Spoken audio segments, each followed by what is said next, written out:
ಕುಂಭ ರಾಶಿ ಅಂತ ಬರೋದಾದರೆ ಈ ಒಂದು 2025ರ ಕುಂಭರಾಶಿಯವರಿಗೆ ಯಾವ ರೀತಿ ಫಲಗಳು ಕೊಡ್ತವೆ ಅಂತೇಳಿ? ಇದು ಹೇಗಿದೆ ಅಂದರೆ ಓವರಾಲಾಗಿ ಹೇಳಬೇಕಾದ್ರೆ ಮಧ್ಯಮ ಫಲ ಅಂತ ಹೇಳ್ಬೋದು.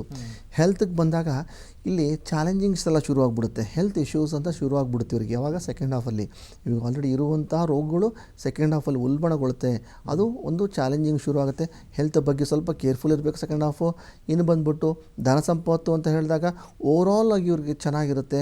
ಇವ್ರ ಡಾಕ್ಯುಮೆಂಟು ಅಥವಾ ಅವ್ರ ಹತ್ರ ಇರುವಂಥ ಮನೆ ಡಾಕ್ಯುಮೆಂಟ್ ಆಗಲಿ, ಯಾವುದೇ ಒಂದು ಸೆಕ್ಯೂರ್ ಡಾಕ್ಯುಮೆಂಟ್ ಆಗಿರೋದು, ಮಾರ್ಟ್ಗೇಜ್ ಡಾಕ್ಯುಮೆಂಟ್ ಅಂತ ಹೇಳಬೇಕು. ಆ ಮಾರ್ಟ್ಗೇಜ್ ಡಾಕ್ಯುಮೆಂಟನ್ನು ಸರಿಯಾಗಿ ಅವ್ರು ವ್ಯಾಲಿಡೇಟ್ ಮಾಡಿ ಸಿಗ್ನೇಚರ್ ಮಾಡಿ ಕರೆಕ್ಟಾಗಿ ಅವ್ರು ಇಟ್ಕೊಳ್ಳೋದ್ರಿಂದ ಇವ್ರಿಗೆ ಓವರಾಲ್ ಆಗಿ ಈ ಒಂದು ಧನ ಸಂಪತ್ತು ಅನ್ನೋದು ಕೂಡ ಬ್ಯಾಲೆನ್ಸ್ ಇರುತ್ತೆ.